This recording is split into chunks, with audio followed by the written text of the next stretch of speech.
All right, so let's talk about discussion question number 6. So basically, um, got a few more conceptual questions as opposed to computation questions about second order differential equations. So first of all, a student who is new to the topic of second order linear differential equations has approached you for help. Explain to them in detail how equations of this type are solved. So yeah, let's break it down. So the first thing I would talk about is, in general, what do these equations look like?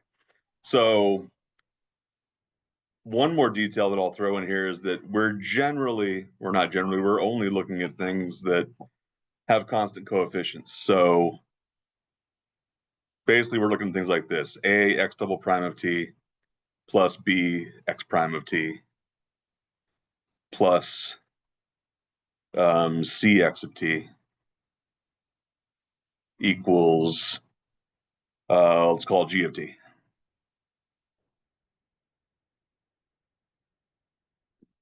So we can break down how we solve equations like this in really two phases. Number one, you're solving a homogeneous equation. So what does that mean? So essentially you're solving, essentially you're taking this equation and seeing what its behavior is when you set it equal to 0. And we know when we have equations of this form, so now we're adding the extra modifier of homogeneous, which is where, we don't have any forcing. We're this function in t, this function in the independent variable on the right-hand side of the equation is identical to 0. One assumption we make here is that when we have equations like this, our solutions look like this: e to the RT. And if that's what my solution looks like, then what do the first two derivatives look like? Well, they're going to look like r e to the RT and r prime, or r squared e to the RT. Which means I can plug in these things into my differential equation and I get this: ar squared e to the RT plus br e to the RT plus c e to the RT equals 0. I can go ahead and factor out e to the RT because it exists, it's multiplied by all these terms. And then I get ar squared plus br plus c equals 0. I have two factors that when multiplied together equal 0. So essentially I can take them individually and set them equal to 0. E to the RT equals 0. And ar squared plus br plus c equals 0. This one here, e to the RT equals 0. Well, if I take a positive number and raise it to an exponent, this can't ever equal 0. I can get it with the right values of r and t. I can get this as close to 0 as I want, but I can never achieve 0. So because of that, the only thing I have to look at is this quadratic. How many roots does a quadratic have? Always, always, always has 2 roots. So because of that, you're going to get R1 and R2. So essentially, your complementary solution or your homogeneous solution is always going to look like this. It's going to look like, remember we started with e to the RT. So my solution is going to be e to the R1t plus e to the R2t. But I don't know, here's what I don't know. Or let me start with what I do know. I know that my solution could include things that look like e to the R1t or e to the R2t. What I don't know is it exclusively the first? Is it exclusively the latter? Is it some combination of the two? These things I don't have any idea about. So because of that, I give these arbitrary constant coefficients of C1 and C2, which I can't solve for unless I know some kind of like initial conditions about my equation, which you may or may not. If you don't, that's fine. You stop here. If you know of initial conditions, you can go a little further, do some more investigation, and solve for those constants. So that's part one of this process. What does step two look like? Then we have to address the forcing function. Now, what is the forcing function? The forcing function is this g of t. So this is where your particular solution is going to come from. So this is my complementary solution that comes from the homogeneous version of the equation. The forcing function is going to govern what the particular solution looks like. And that particular solution is basically going to have the same form as g of t. And what I mean by same form is, I'll give you a few examples. Let's say g of t is a polynomial. Then you want this particular solution to be a polynomial of the exact same degree. So if it's a quadratic, then I'm going to say, all right, my particular solution is a generic quadratic. What's a generic quadratic look like? Well, I know it has an x squared term, or no, t squared.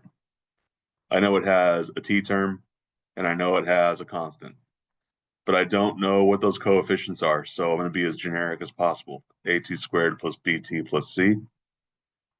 That's just one example. But basically, we can safely assume that our particular solution is going to have the same form as whatever the forcing function is. If the forcing function is exponential in nature, like e to the 5t, then we can assume that our particular solution is going to be not only an exponential function, but with the same growth rate. So e to the 5t, the only thing I can't assume is that coefficient. So it might be some multiple of e to the 5t. And then from there, we essentially do the same process. Once we take an educated guess of what the particular solution is, find the first and second derivatives, plug them back into my my original differential equation, set that equal to my forcing function, and then you can solve for whatever unknown coefficients we have. That method is called the method of undetermined coefficients. My educated guess here for x sub p is going to have undetermined coefficients in it, and then when I start working with my specific equation, I'll be able to determine the value of those coefficients. All right, so sort of broad strokes there. I got a little specific about certain things, but it's a reasonable answer for number one. Number two, student expresses confusion with a non-homogeneous equation whose forcing function is p of t equals 2 sine t, but the particular solution contains both sines and cosines. Why are both necessary? So, few ways to explain this. Here's one that maybe I'll give a couple, but here's what I'll start with. I'm going to draw a curve for you. What did I just graph? Is that a sine or a cosine? You might be thinking, well, you started it sort of in the middle and it kind of ended somewhere in the middle. So I would think sine. Okay, what if I continue a little bit more? What if I take it down to where it's about to rebound? Is that a sine or a cosine wave? So it's really impossible to know. And the reason it's impossible to know is because in terms of behavior, there is no real difference between a sine wave and a cosine wave. They have all the same behaviors. So what I mean by that is that You know, if we look at a sine wave and a cosine wave, let's look at a sine wave. What does it do? It starts at like, you know, it starts at whatever its midpoint is, and then it increases to a maximum, returns back to its midpoint, decreases to a minimum, and then returns back to its midpoint. That's a full set of behaviors for a sine wave. What does a cosine wave do? It starts at its maximum, and then it decreases to its midpoint, and then it decreases further to its minimum, then it increases to its midpoint, increases further to its maximum. But what if I keep going with this behavior? It's going to decrease to its midpoint. I think if I were to start this waveform here and end it, no, sorry. If I were to start this waveform here and end it here, it would be identical. Now, you know, I'm lying to you. Let me continue a little bit further out. So let's continue this behavior a little more. So low to mid to high. So let me remove these big dots here. What if I start this waveform here and then end it here? That should be the identical behavior as what I'm seeing in my sine wave. So, you know, if I kind of like look at both of these through a different lens, they're identical. They have the same behavior. So because of that, a sinusoid is a sinusoid. And it can be described with a sine or a cosine, or in most cases, a combination of the two. One thing we've also seen is this, something I've had you do in the homework and something you've seen in the videos, is that if I have, as you know, as long as the periods are the same, like if I have a sine omega t plus b cosine omega t, this is going to be equal to r cosine omega t plus phi. So basically, if I have sines and cosines, I can just basically condense them into a single cosine or a single sine, with the same frequency, but with a shift, an angle shift. So all that to say that, in essence, sines and cosines are really the same behavior. So when we talk about sine and cosine, we're looking at different parts of the unit circle. We're looking at, but basically all we're doing is shifting. You can shift sine by a little bit to get the cosine wave. And because of that, they're not fundamentally different things. So if we have a forcing function, like we talked about in my answer to question 1, your particular solution, whatever your initial like educated guess is for that, it needs to be of the same form as the forcing function. And even though this forcing function, I can describe it totally with a sine, maybe let's say this right here is 2 sine t.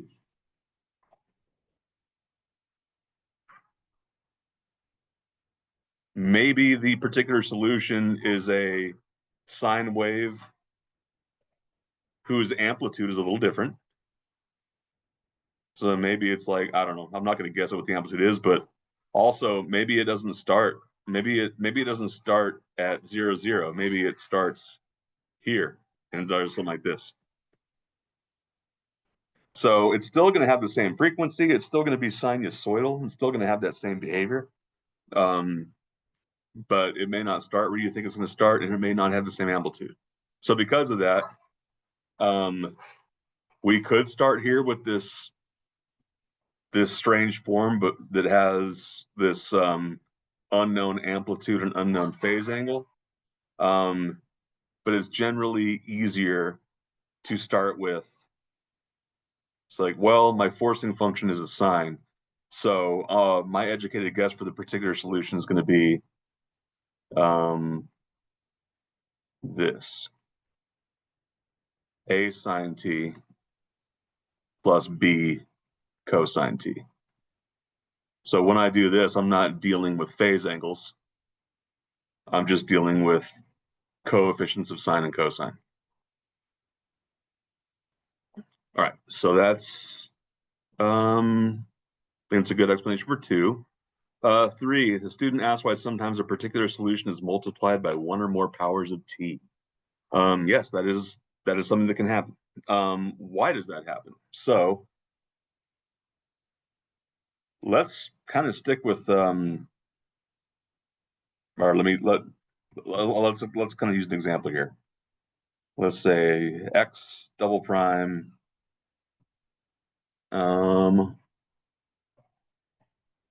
what's a good one of factors?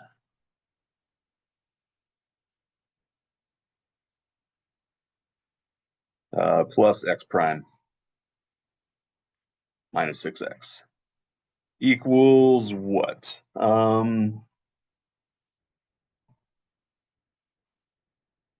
E to the negative t. Okay, so now let's quickly run through basically how do we solve things like this? Well, the first thing I'm going to look at is I'm going to ignore the e to the negative t. I'm going to look at the homogeneous version of this equation. So this is always going to deliver that characteristic quadratic equation, r squared plus r minus 6 equals 0. How does that factor? That factors into r minus 2, r plus 3. And I guessed wrong here. This is not going to, so let me change the forcing function on the fly, e to the 2t. And hopefully the reason for that will become clear in just a minute. So so these two factors will give me r values of 2 and negative 3, which means my complementary solution will look like unknown constant 1 times e to the 2t plus unknown constant 2 times e to the negative 3t. So that's the homogeneous solution, the complementary solution. So now I'm going to deal with the forcing function. So what's the particular solution going to look like? Well, I want it to be of the same form. And in the case of an exponential function, I want it to be an exponential function with the same growth or decay rate, so e to the 2t, with an undetermined coefficient. But here's the problem. I already have this right here is not distinct from everything, so from my complementary solution. So when we are looking at our different, components of our solutions, so we have 2 terms that make up our complementary solution. We're adding those together. We're going to have a single term in our particular solution, but we want those things to be distinct from each other. And by distinct from each other, we mean that I don't want one to be just a scalar multiple of something else.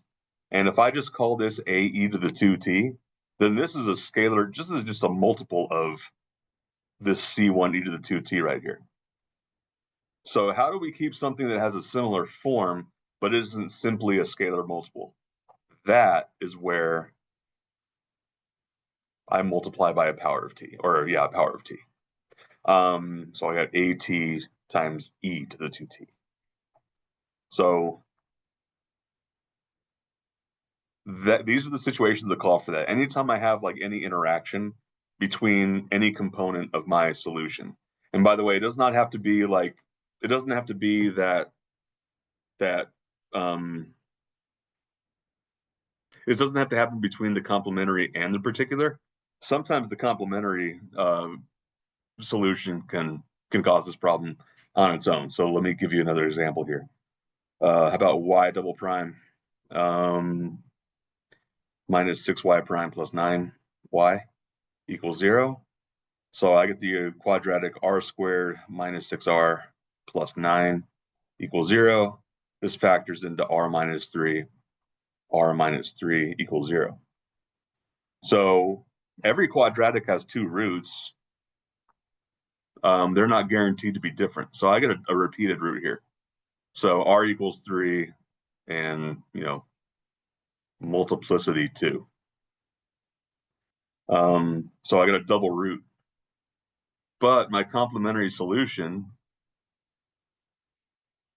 this is a second order differential equation, which means that I'm looking for two solutions. There should be two solutions to it.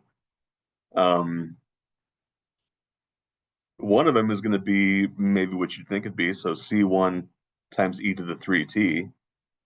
But if I call the other one C2 e to the 3t, there's no real reason to keep those separate. That's not really two distinct solutions.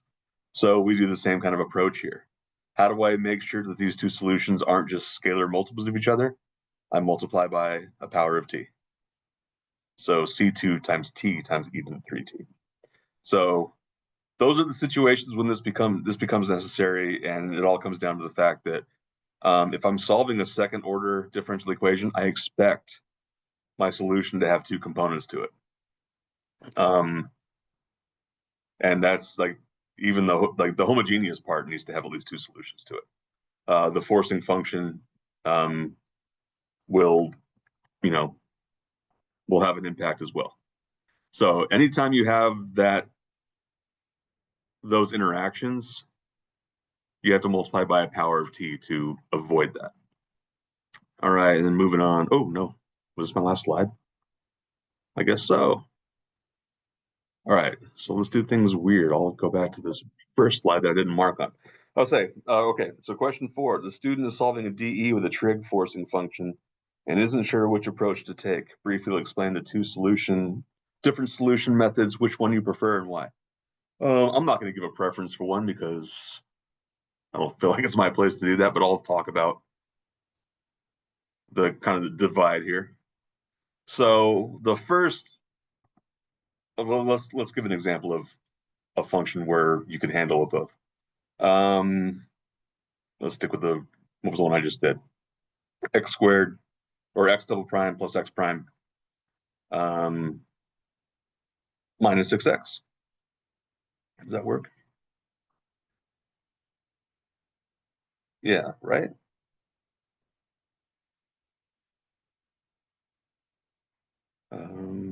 One minus, yeah, okay. I don't know if that was the same one I just did, but this one will work. And I wanted to have a trig forcing function, so 3 sine 2t.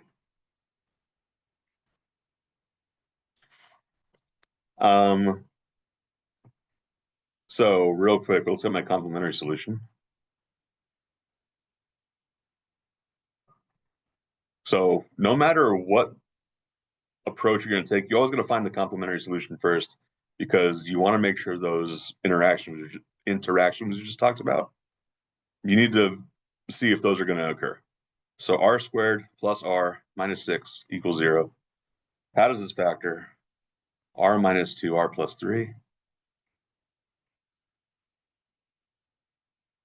That's not right, is it? Yeah, it is. Okay, never mind. So that gives me values of r equals 2 and negative 3, which means my complementary solution looks like C1 e to the 2t plus C2 e to the negative 3t. So my complementary solution is made up totally of exponential terms. My forcing function is trigonometric, no interaction at all. So that's okay. So what are these two different approaches I can take? Well, now we can talk about, well, what does the particular solution look like? Well, if we stick with the trigonometric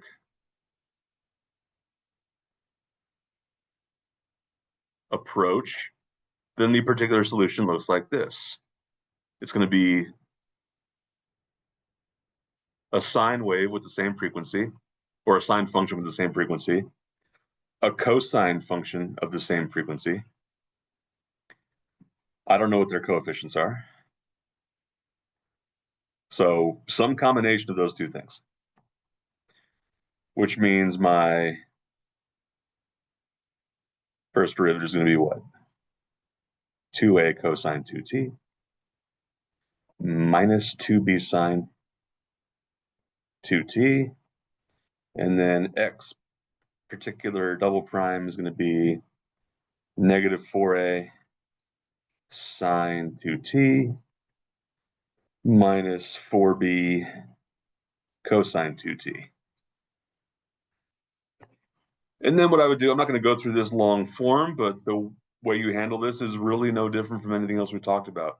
I take the x, x prime, and x double prime, plug them all back into my differential equation, and what you'll have essentially is on the left-hand side, you'll have a coefficient of sine, a sine of 2t, which has a combination of a's and b's.